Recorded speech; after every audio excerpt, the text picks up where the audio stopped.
Hello and welcome to Palma de Mallorca. Yes, we are here in the Balearic Islands and we are looking forward to spending the day exploring. After breakfast, we just went back to the cabin, grabbed our bits and bobs and then made our way down to deck 0 to disembark the ship and explore Palma de Mallorca. Disembarkation was really easy. We got off the ship in no time at all and then started walking towards the cruise terminal itself. Now we are quite a distance away from the cruise terminal and there is an option to have a bus to get you into the centre of Palma de Mallorca, but it is quite pricey. Costa have put on a return trip into the centre of Palma from the ship, so it would save you the long walk to the port. However, it costs €15 each return. So what we did instead, we took a walk all the way along the pier to the cruise terminal. Yes, it is a bit of a walk. I'd say it probably takes about 10-15 minutes to get to the terminal building. From there, we just walked a little bit further to the main road where we picked up a taxi at the bargain price of €5. We were going to walk to the cathedral along the seafront. However, from the port, it is quite a significant walk.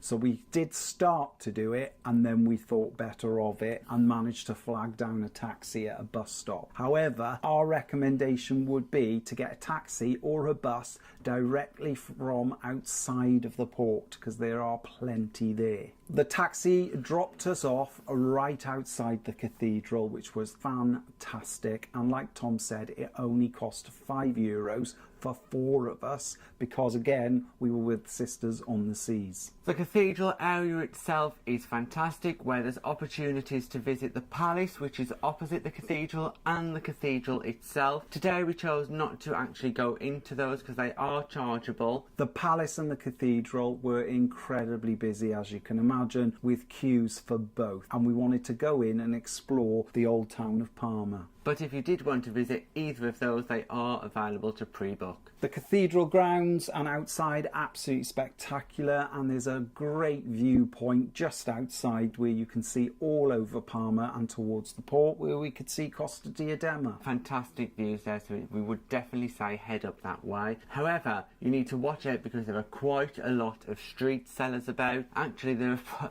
probably way more than we remember from last time we were here, and they all seem to be selling the same things. Not ideal, and we were stopped a couple of times. There's a little bit of a hassle, but to be fair, they pretty much do leave you alone. We started making our way through the old town, really narrow, beautiful streets, very traditional, and we picked up some postcards for our Patreons. So if you'd like a postcard along with many other benefits, then please consider supporting us on Patreon. So we continued walking through the streets of Palma. There were lots of narrow traditional streets, which is quite a contrast to those narrow streets in Italy. Palma feels much more well kept and much newer feel compared to what was a little bit run down in parts of Italy. Palma is a bustling city with many shops, lots and lots of tourists. It was incredibly busy. If you're looking for a port to do some shopping, Palma is the perfect place. You can just about find anything. We also stopped off for some lunch where we found ourselves in a little square where we had some tapas. Really nice atmosphere. There was a little busker playing and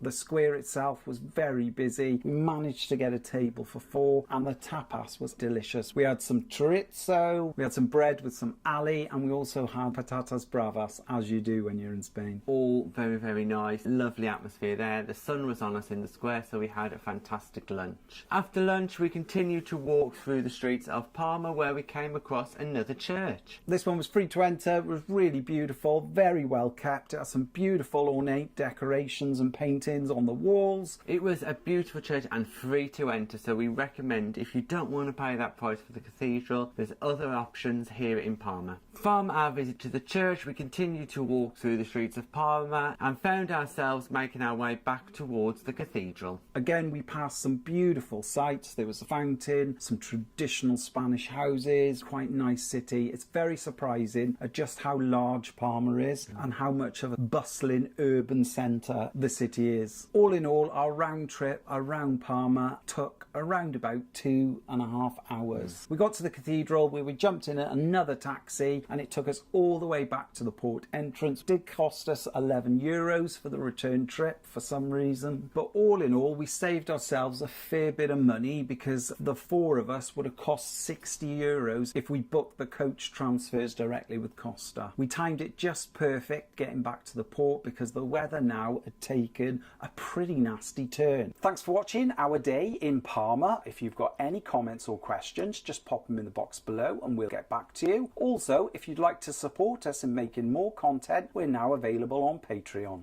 Thanks for watching. Bye-bye.